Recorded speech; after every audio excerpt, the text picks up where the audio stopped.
Evangelho de João, capítulo 4, versículo 46.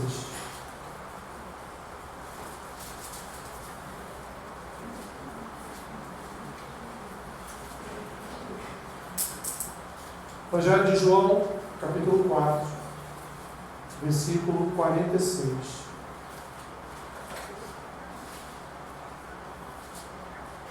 Hoje, meus irmãos, eu vou fazer igual um cachorro após a refeição. Você já viu o cachorro após a refeição? O que ele faz? Ó, eu tenho um compromisso 10h30. Mas o culto acaba 10h30. Depois eu vou acostumar com o compromisso 10h30. Né? Mas vamos terminar um pouquinho antes hoje, tá bom? Melhorou um pouquinho, Cleiton. Melhorou um pouquinho. João capítulo 4, versículo 46. Vamos fazer a leitura do 46 ao 54. Diz assim: Dirigiu-se de novo a Caná da Galileia, onde da água fizera vinho.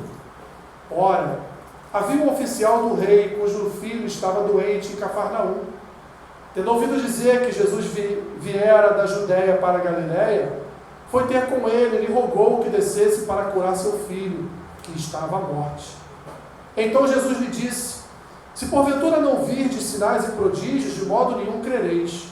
Rogou-lhe o oficial: Senhor, desce, antes que meu filho morra. Vai, disse-lhe Jesus, teu filho vive. O homem creu na palavra de Jesus e partiu. Já ele descia quando os seus servos lhe vieram ao encontro, anunciando-lhe que o seu filho vivia. Então indagou deles a que hora o seu filho se sentira melhor. Informaram: ontem, à hora 7, a febre o deixou.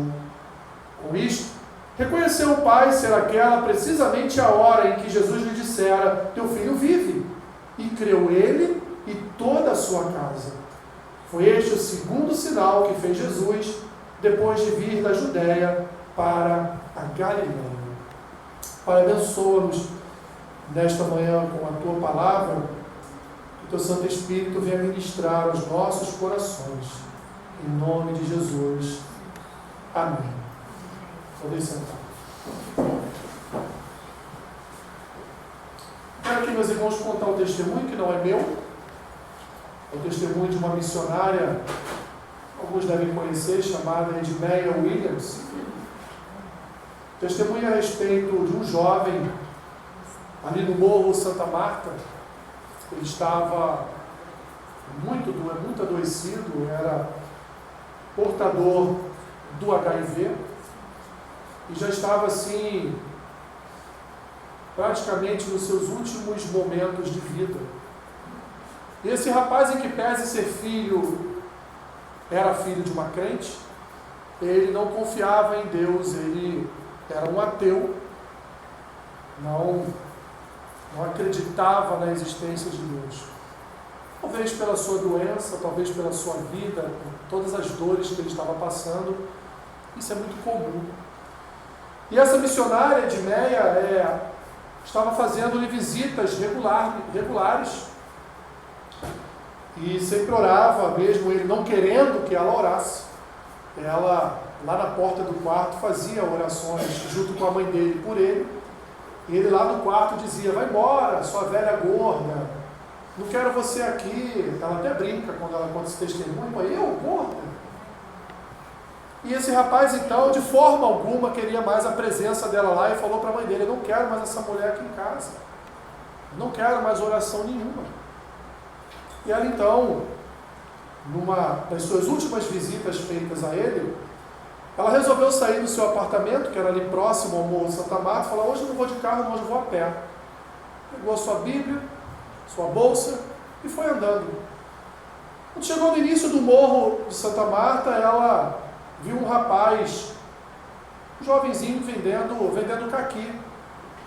E ela ali então perguntou àquele rapaz: quanto é que está essa caixa de caqui? Ele falou: está R$10. Ah, está muito caro isso aí. Ele falou assim: tá bom, faço 2 para a senhora por 10. Então tá bom, me dá as 2 aí. Ele está lá subindo o morro com o caqui debaixo do braço. Chegando lá em cima, então, ela falou com a mãe do rapaz e chegou na porta dele. Ele olhou para ela, ela falou: trouxe um negócio para você. porque sua mãe disse para mim que você gosta muito de um negócio. E coincidentemente hoje tinha um rapaz lá embaixo vendendo, eu trouxe para você. E ele, o que é a sua velha gorda? Ela falou, caqui. Aquele rapaz na mesma hora deu um pulo, um salto da cama. Começou a gritar, glória a Deus, aleluia, louvado seja o teu nome, tu existe, tu existe, tu existe, tu existe. E ela espantada, assustada, sem entender o que estava acontecendo, começou também a glorificar a Deus. Tu existe, tu és santo, tu és bom, tu estás aqui, né? E aí quando todo aquele fuzuê acabou, quando todo aquele escândalo pentecostal acabou, acalmou, ela então sentou-se ao lado dele e falou, o que houve? E ele então disse para ela, ontem, durante a madrugada, eu acordei com muitas dores e falei para Deus, falei, olha, se tu existe, eu acho que tu não existe, porque se tu existisse eu não estava sofrendo o que eu estou sofrendo. Mas se tu existe, que amanhã eu possa comer caqui. Se tu existe, que amanhã de alguma forma, minha mãe, alguém, compre caqui, porque eu estou com muita vontade de comer caqui. E voltou a dormir. E aí a missionária Edmeia saiu da casa dele, chegando lá embaixo no morro, ela perguntou a um, a outro, tinha um menino aqui hoje de manhã vendendo caqui, tem mais ou menos umas 2 horas atrás ele estava aqui, e as pessoas não tinha ninguém aqui vendendo caqui. Como assim? E ela, não, um menino estava aqui, um menino, mais ou menos uns 10, 11 anos de idade, comprei até 2 caixas dele, e o pessoal, minha senhora, a senhora está doida, não tinha ninguém aqui na entrada, na subida do morro vendendo nada. Aliás, aqui ninguém vende nada, porque aqui você tem as quitandas, né? Tem os mercadinhos, ninguém vende nada aqui no pé do morro aqui. E ele então foi para casa refletindo e falou, eu comprei caqui de um anjo e ainda barganhei com ele o valor, né? Vou contando essa história para vocês, meus irmãos e irmãs. Uma história que não é minha, ela conta isso, ela diz que isso aconteceu e eu confio na palavra da missionária, evidentemente. Não teria por que ela inventar uma história dessa, até porque a mãe do garoto que está vivo até hoje é testemunha do que aconteceu, né? Eu creio naquilo que aconteceu e é engraçado porque Jesus traz uma palavra aqui que se tu não vê sinais e prodígios, você não vai crer, né?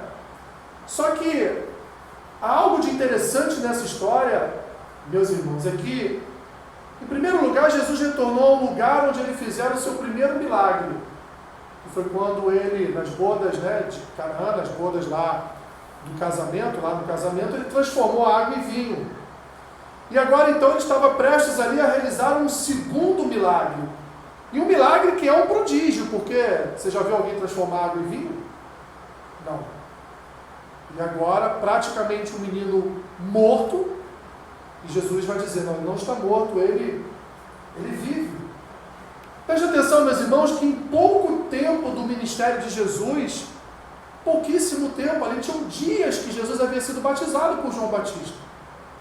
Jesus já estava sendo reconhecido por todos, por suas palavras, pelo milagre da transformação da água no vinho, pelo próprio testemunho de João Batista, que testemunhava a respeito de quem era Cristo, pelo testemunho dos discípulos que o acompanhava ali na sua peregrinação e ouvia de perto os conselhos e o discipulado do próprio Messias, do próprio Senhor Jesus, e também já estava começando a ser reconhecido, vamos lembrar aí de 2 domingos atrás, quando eu falei a respeito disso, por batizar pessoas, por já estar no ministério de substituição ali de João Batista, no batismo de pessoas ali em Israel.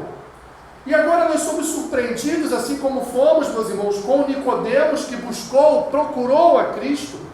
Agora nós temos um outro homem, um homem importante também em Israel, em Jerusalém especificamente, porque esse homem aqui, ele não era qualquer homem, ele era um oficial do rei. Obrigado, João. Ele era um oficial do rei, portanto, ele não era um judeu como Nicodemos. Ele era um romano.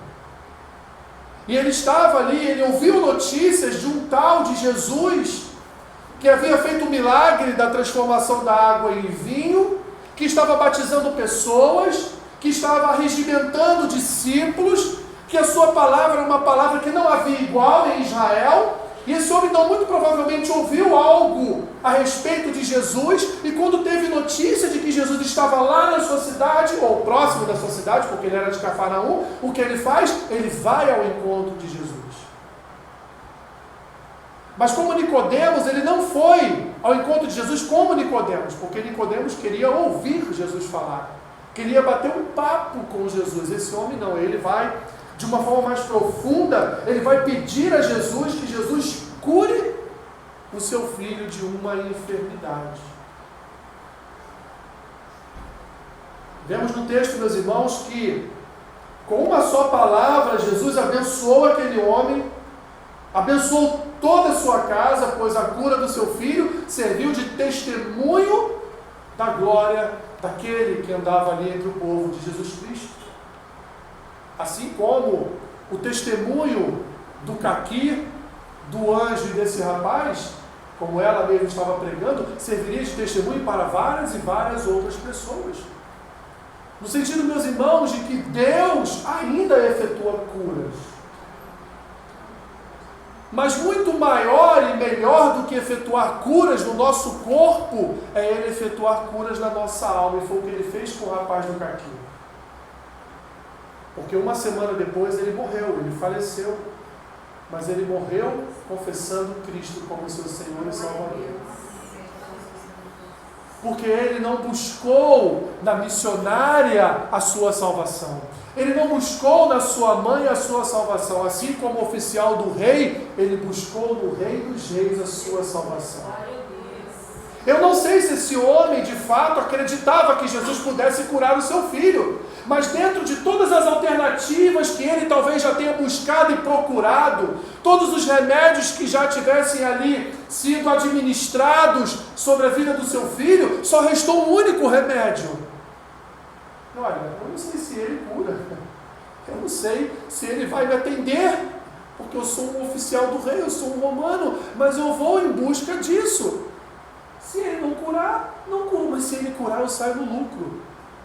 E esse oficial busca. Esse texto, meus irmãos, essa passagem nos ensina coisas muito valiosas para a nossa caminhada de fé. Em primeiro lugar, nós devemos entender que a enfermidade e a morte atingem tanto a quem é idoso quanto ao jovem.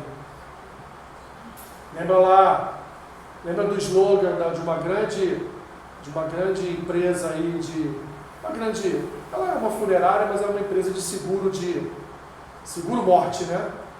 Que ela diz, para morrer, basta estar vivo. Meu irmão e minha irmã, o jovem não está livre da morte. Quem disse que o jovem é imortal? Quem disse que o jovem não adoece? Qual o homem que tem o poder de decisão sobre a morte? Qual o homem que tem poder de decisão sobre a enfermidade? Você pode estar muito bem hoje, mas amanhã você pode acordar com uma dor de garganta. Você tem um controle sobre isso? Absolutamente. Não temos, meus irmãos, o controle sobre isso. Por mais que nós nos cuidemos, por mais que tenhamos grandes tratamentos nos dias de hoje, nós não temos controle. Uma simples dor de garganta nos põe de cama. Uma simples dor no ciático, né, dona Maria? Você nem levanta da cama. Uma dor no seu dedão do pé já te incomoda. Nós não temos, meus irmãos, controle sobre absolutamente nada nesta vida, a não ser aquilo que falamos, pensamos, mas sobre coisas, meus irmãos, exteriores e que vêm sobre nós não temos. O que para nós parece natural, que é uma pessoa idosa morrer antes do jovem, isso não é uma regra, meus irmãos. Isso não é uma regra nem na biologia e muito menos nas escrituras. Quem disse? Para nós, a lei natural seria o pai e a mãe morrer antes do filho, mas vemos muitas famílias enlutadas. Ontem mesmo A mãe da minha irmã enterrou ela. Por causa do pecado, há uma desordem de tudo aquilo que deveria ser natural. Vemos aqui, meus irmãos, nessa história, a lógica humana ser invertida. É o filho que está a caminho da sepultura e não o pai. Ao invés de ser o filho ministrando sobre o pai a busca por uma cura, é o pai que está buscando a cura pelo seu filho. De fato, não é nada natural para nós que os jovens morram antes. Mas da mesma forma, meus irmãos, não é nada natural também que os jovens jamais morram enquanto jovens. Porque quem está vivo pode morrer a qualquer momento. E o jovem está vivo. Está vivo e às vezes se coloca em muito mais riscos do que a pessoa com mais experiência de vida. Observe, meus irmãos, os epitáfios das sepulturas em um cemitério. E vocês verão quantos jovens estão ali sepultados. Pare em um epitáfio só ali e busque ali nascimento e morte. Faça a conta rápida na sua mente, a matemática rápida, e você vai ver quantos jovens estão ali sepultados. Quando olhamos para as Escrituras, nós somos surpreendidos. A primeira sepultura aberta na história da humanidade não foi para Adão e Eva, foi para Abel. Abel era um jovem. Foi a primeira sepultura aberta na história da humanidade, foi para um jovem. Um rapaz, um menino, um adolescente. Não só isso, meus irmãos. Arão foi um homem que perdeu seus 2 filhos. Evidente, acenderam incensos desagradáveis ao Senhor e foram fulminados. Mas Arão perdeu seus 2 filhos. Não só isso. Davi foi um homem que viveu tempo suficiente para ver 3 filhos sepultados. Não só isso. Jó viu com seus próprios olhos toda a sua casa, excluindo a sua mulher, toda a sua casa ruiu, todos os seus filhos morreram. Esses são só, meus irmãos, exemplos de que de fato a enfermidade e a morte atinge tanto o idoso quanto o jovem. E por que eu estou falando isso, meus irmãos? Porque o sábio não confia que viverá uma vida longa. Nós não podemos prever o dia de amanhã. O sábio está sempre preparado para o encontro com Deus. Sempre. Porque o sábio sempre pensa, hoje pode ser o meu último dia. Por isso, meus irmãos, que tanto o idoso quanto o jovem devem estar em Cristo, preparados para o que é reservado para eles no dia de amanhã. Nós temos um histórico cultural muito venal. Eu digo que é venal mesmo, meus irmãos. Ai, quem sabe, no último minuto da vida dele, ele aceitou Jesus. Meus irmãos,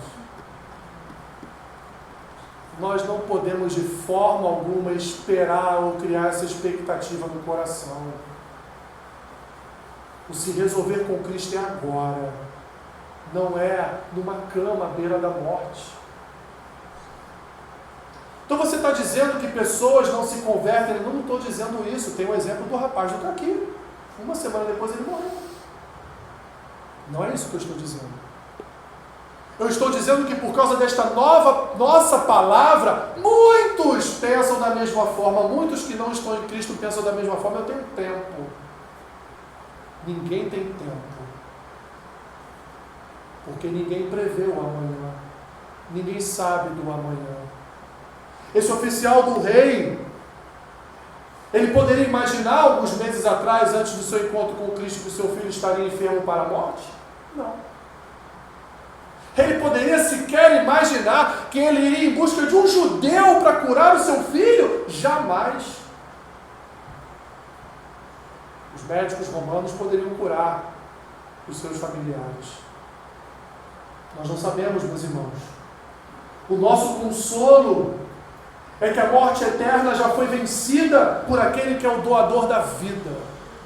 Esse é o nosso consolo. Se eu não estiver preparado hoje, o ladrão pode vir e tomar a minha vida. E aí? Se eu não acordar todas as manhãs com a disponibilidade no meu coração, de fato, de testemunhar que eu sou um servo de Cristo, eu posso me distrair naquele dia, eu posso me distrair naquele mês, e quando eu ver onde eu estou?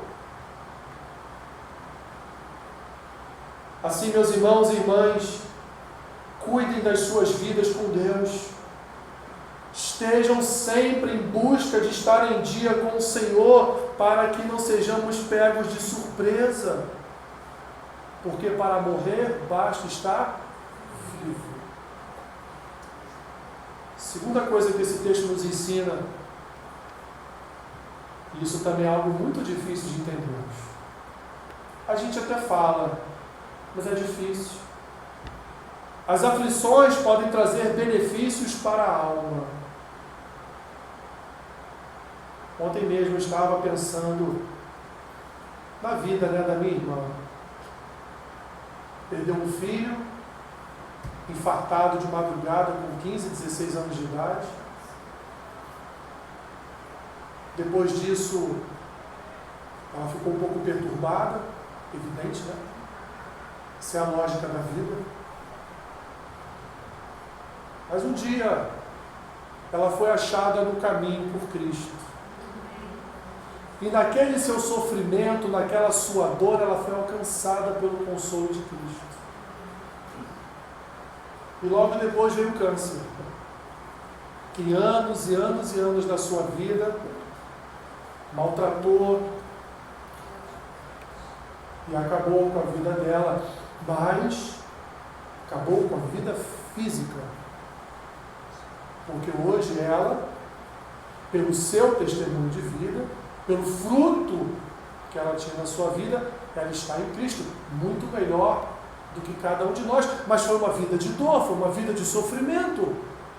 Foi uma vida, muitas vezes, que pese muitos irmãos, foi uma vida de solidão. Porque em determinado momento ninguém aguentava mais ou suportava mais o seu choro pela perda do filho.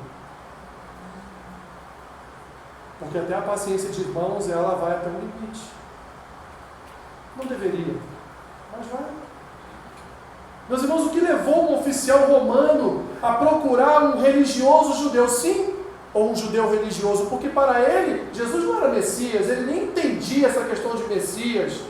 Deveria ouvir os judeus falando que um dia Deus iria enviar um libertador, iria enviar alguém que livraria eles de Roma, mas ele nem tinha na sua mente que aquele ali era o tal libertador, ou era o tal Messias que eles tanto falavam que já havia sido profetizado através de profetas. Não, para ele Jesus era apenas um religioso, talvez um profeta, que andava ali pela circunvizinhança de Cafarnaum, falando palavras doces, palavras que de fato edificavam a vida de pessoas, e ele então foi lá, procurou esse judeu religioso. Para nós o Cristo Salvador, para os discípulos o Cristo Salvador, mas para aquele homem romano, apenas um judeu religioso, meus irmãos.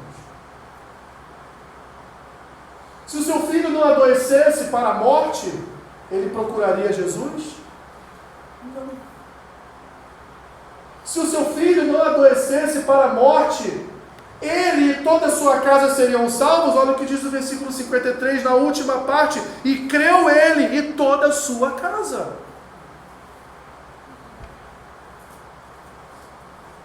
Poderíamos dizer aqui, e ele foi salvo e também toda a sua casa. Esse homem não conheceria Jesus, esse homem não buscaria Cristo, esse homem não seria salvo, nem toda a sua casa seria salva, porque se seu filho não adoecesse, se não viesse amargura e aflição e atribulação no seu coração, ele não procuraria o Senhor Jesus. As aflições podem trazer benefícios para a alma.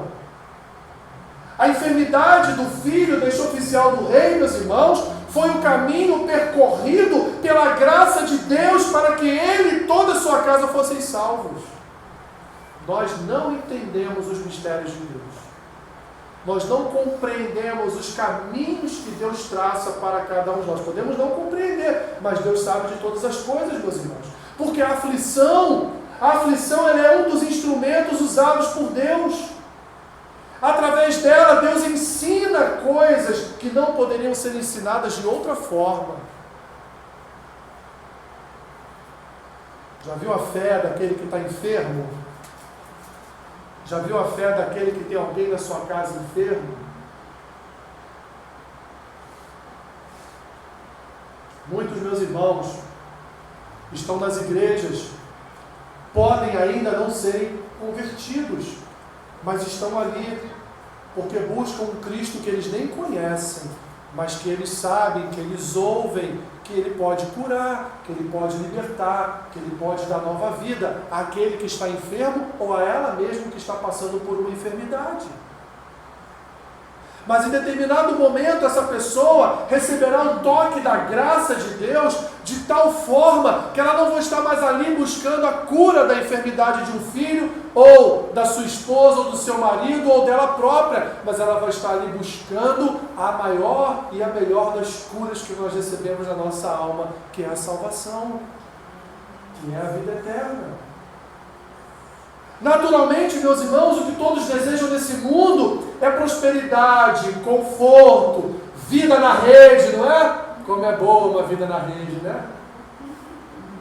Mas de vez em quando a rede pode pulir e cair. Já caiu da rede? Já caiu algumas vezes. Dói. Em algum momento você pode se balançar muito na rede, ela virar e tu, pum, cair. Não existe vida na rede, meus irmãos. A Bíblia nos ensina que as perdas, os infortúnios desta vida nos conduzem muito mais a Cristo do que o conforto, a prosperidade e a vida na rede. O que diz o sábio lá em Provérbios: muito melhor uma casa de luto, de pranto, do que uma casa em festa. Ele não explica, mas precisa explicar. Porque é o momento que nós nos aproximamos mais da vida eterna em Cristo. As aflições, meus irmãos, são muito mais valiosas para nós. Davi, no Salmo 119, versículo 71, ele diz assim: foi-me bom ter eu passado pela aflição. Davi se alegrou em Deus e disse: foi bom eu ter passado pela aflição. Por quê? Porque a aflição ensinou alguma coisa a Davi. Devemos, meus irmãos, ter cuidado com as murmurações em tempos de turbulência. Precisamos entender que em cada tristeza, em cada tribulação, em cada aflição que nos sobrevém, há um significado, há uma razão, há um recado de Deus para nós. A tribulação do oficial do rei visou especificamente o que? A cura do seu filho? Não, a salvação de toda aquela casa. Olha o resultado da procura deste homem por Cristo. O resultado não foi só o seu filho vive, mas o resultado foi: creu ele e toda a sua casa. Maravilha isso, meus irmãos. O mundo não entende isso. Mas quem não pode não entender somos nós. Nós temos que entender isso. Que toda tribulação, toda angústia, toda tristeza da alma que nos sobrevém, ela nos sobrevém de forma didática. Deus quer nos ensinar algo. Deus quer promover em nós mudanças. Deus quer promover em nós transformações. E vamos ser sinceros, quando tudo está bem, nada é transformado. Como é que o ouro é depurado? Em 10 graus? Não. O ouro é depurado na fornalha, meus irmãos. O crente precisa estar na fornalha. A gente precisa estar lá, igual Sadraque, Mesaque e Abednego. a gente precisa ser lançado por Nabucodonosor na fornalha. Sabe para quê? Para a gente ver o quarto homem. Sem fornalha não tem quarto homem, meus irmãos. A gente precisa ser depurado. E por que Deus nos depura? Por que Deus nos purifica? Por que Deus nos limpa? Para estarmos preparados para a sua volta. O Senhor não vai levar uma noiva que não esteja adornada, como diz o profeta Isaías. A noiva precisa estar ataviada, adornada, santificada, precisa ter azeite na sua botija, se não tiver, não vai. Vai até entrar na festa de penetra. Mas o dono da festa vai perguntar: quem é aquele ali? As roupas dele ou dela não condizem com as roupas dos meus convidados. A melhor escola, meus irmãos, é a escola da aflição. Olha o que o autor aos Hebreus disse, Hebreus 12, 11. Toda disciplina, com efeito, no momento, não parece ser motivo de alegria. Sim, quando nós estamos passando por tribulação, angústias, aflições, disciplina de Deus, não parece nesse momento ser muito bom. Mas ele completa. Não é motivo de alegria, mas de tristeza. Depois de algum tempo, entretanto, produz fruto pacífico aos que têm sido por ela exercitados. Fruto de justiça. Não tem jeito, meus irmãos. Precisamos ser exercitados na tribulação. Igual o Corinho, né? Vou passando pela prova, dando glória a Deus. A nossa futura ressurreição mostrará, meus irmãos, que muitas das perdas sofridas por nós foram, na verdade, ganhos eternos. Hoje, talvez, a gente reclame um pouquinho do que está acontecendo, da nossa vida que não está muito boa, mas isso produzirá em nós um peso de justiça, um peso de justificação, um peso de fé, um peso de esperança muito maior do que tínhamos antes de estar atribulados. Em terceiro lugar, meus irmãos, o que esse texto nos ensina é que a palavra falada por Cristo exerce o mesmo poder que a sua presença. Palavra falada por Cristo tem o mesmo poder que a sua presença. Jesus desceu até Cafarnaum. O homem foi lá e disse: venha comigo até Cafarnaum, desça comigo, porque o meu filho está morrendo. Jesus desceu? Não. Ele foi lá e pôs as suas mãos pelo jovem enfermo? Não. O que ele disse para aquele homem, versículo 50, vai, disse-lhe Jesus, teu filho vive. Uma só palavra, não precisou de imposição de mãos, não precisou derramar o óleo sobre aquela vida enferma, não precisou da sua presença para orar. Uma só palavra de fé levou vida àquele menino. Uma só palavra e a cura foi realizada. A enfermidade mortal se retirou daquele menino com uma só palavra de Cristo, meus irmãos. Essa é uma sentença que traz ao nosso coração conforto, consolo. Porque o que Jesus fez aqui nesse texto nos impulsiona a crer que cada uma das suas promessas de misericórdia, graça e paz, procedentes a cada um destes dias que ele viveu entre nós, dos lábios de Jesus, se cumprirão sobre as nossas vidas e a nossa casa.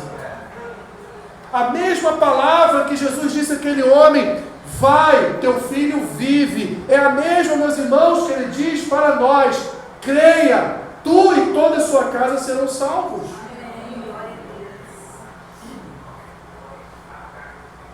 É a mesma palavra que Mateus diz no capítulo 1 do seu Evangelho. Jesus veio para salvar o seu povo dos seus pecados. Jesus veio para salvar, Jesus veio para libertar, Jesus veio para dar vida, Jesus veio para transformar corações. E nós, meus irmãos, se cremos nesta palavra, a palavra do teu filho vive, a palavra do teu filho será salvo, a palavra do teu marido será salvo, a palavra da tua enfermidade será curada. Se nós cremos em cada uma dessas palavras de Cristo, nós veremos, meus irmãos, a sua glória. Nós veremos a sua glória. Ele fará aquilo que ele disse. Ele completará aquilo que ele iniciou, meus irmãos. Aquele que confia na rocha eterna se apropria dos benefícios das palavras do Salvador. Aquele que confia em Cristo se apropria das palavras de Cristo.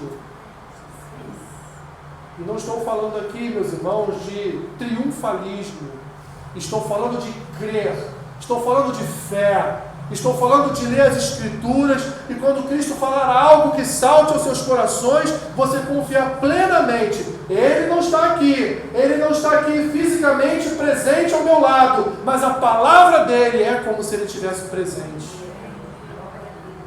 Aquilo que eu leio, aquilo que eu vejo nas Escrituras é a palavra para a minha vida. É a palavra para a minha casa, porque quando Jesus fala, ele cumpre. Ou seja, aquele que descansa sua alma no Senhor, lembra lá do Salmo 131? Aquele que descansa sua alma no Senhor, não precisa ver para crer, mas ele crê e já vê. Ele não precisa ver com seus próprios olhos, como Jesus diz aqui, se não virdes sinais e prodígios, de modo nenhum crereis. Mas aquele que crê, ele já vê os sinais e prodígios de Cristo. Ainda que não estejam ali naquele momento, ainda que não tenha acontecido naquele momento, mas ele sabe que acontecerá, porque os olhos da fé estão muito adiante dos olhos da razão. Os olhos da fé enxergam aquilo que ainda está em oculto para os olhos da razão, meus irmãos. Para os olhos do corpo, mas os olhos do corpo, da nossa alma, eles enxergam muito mais. Uma simples palavra de Jesus, meus irmãos, já equivale a toda uma obra realizada. Como o próprio Senhor Jesus disse: aquele que vem a mim, jamais o lançarei fora.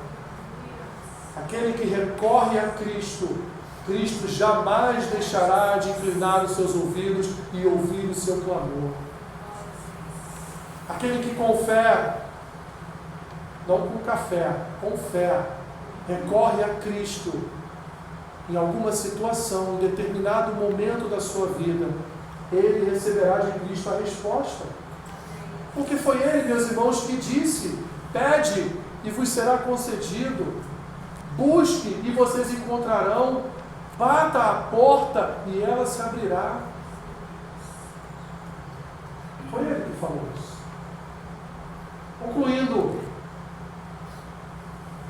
Concluindo esse texto, que pode nos dizer muito mais coisas. Pode nos falar a respeito de cura. A palavra de Deus é uma palavra que cura. Não cura só a alma do perdido, transformando, regenerando, mas cura também enfermidades. Cura também enfermidades físicas.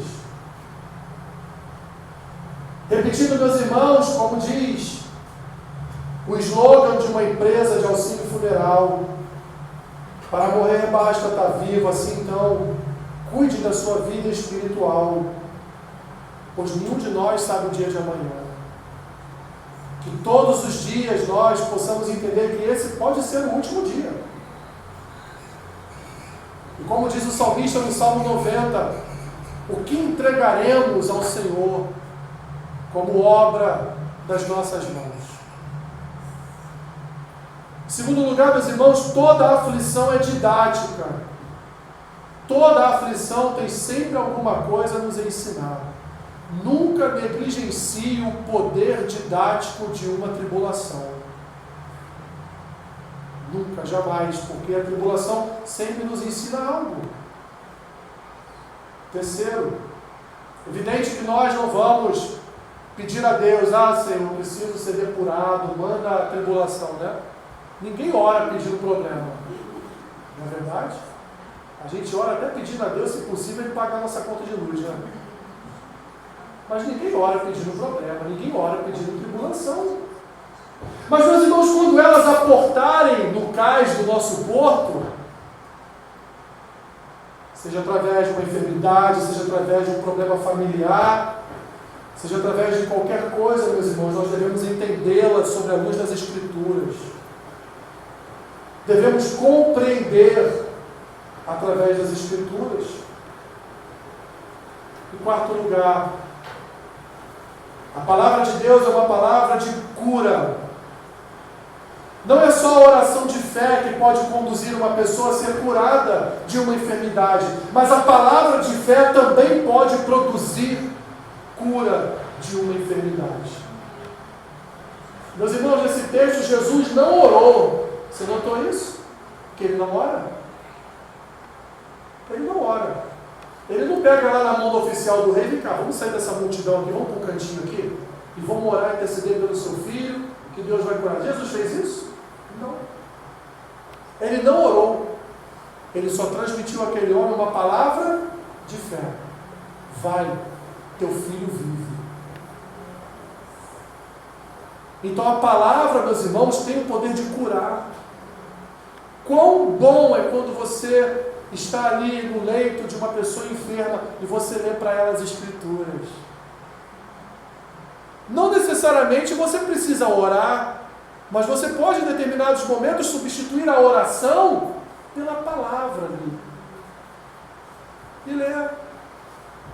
Ler junto com ela uma palavra que vai trazer ao coração dela um renovo, um consolo, um conforto e até mesmo a cura. Porque é a própria palavra que diz lá no Salmo que o Espírito de Deus, ele se deita no leito do doente e traz cura para ele. Por último, meus irmãos, quando estamos em Cristo, confiando em Sua palavra, aprendemos que todo dia pode ser o último dia, pois não sabemos sobre o amanhã. Em segundo lugar, não temos o controle sobre a nossa existência. Em terceiro lugar, a aflição é uma grande mestre. Em quarto lugar, a palavra de Deus cura e nos liberta das nossas enfermidades, pois, como diz o profeta, Jesus levou sobre si não só as nossas iniquidades, mas Ele levou sobre si também as nossas enfermidades. Meu irmão e minha irmã, basta uma palavra. Aquele que confia, aquele que tem fé, aquele que tem o seu coração esperançoso em Cristo, basta uma palavra. Não só os montes se removerão, mas uma palavra, aquela vida pode ser curada. O oficial do rei recorreu ao rei, recorreu ao médico dos médicos. Tiago nos ensina que nós devemos recorrer aos presbíteros da igreja. E ali a oração de fé, o derramar do óleo, pode trazer cura para aquela alma enferma. Mas eu quero dizer para os irmãos, a maior bênção que este homem recebeu não foi a cura do seu filho. A maior bênção que esse homem recebeu foi a salvação dele e da sua casa.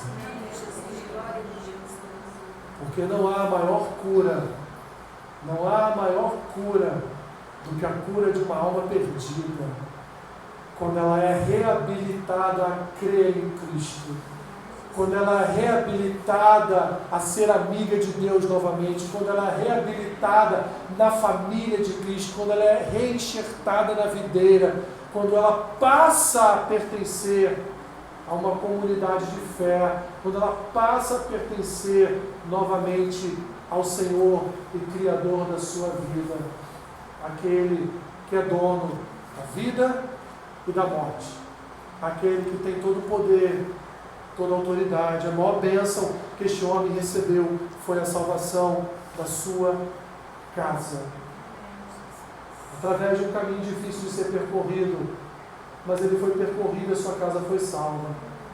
Talvez você também esteja caminhando ou percorrendo um caminho pedregoso, difícil, cheio de bifurcações.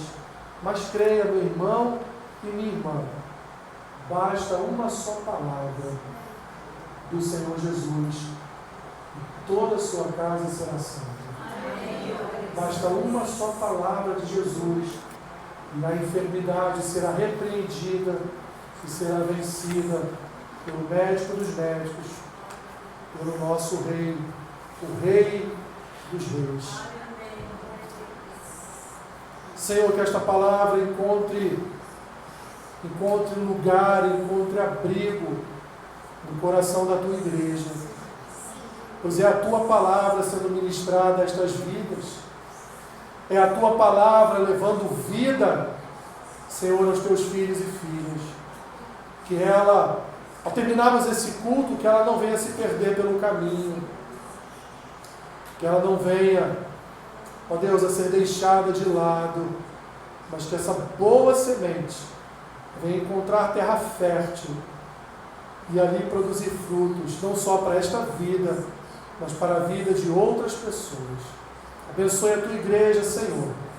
Abençoe o Teu povo, ó Deus. É o que nós te pedimos nesta manhã, em nome de Jesus. Amém.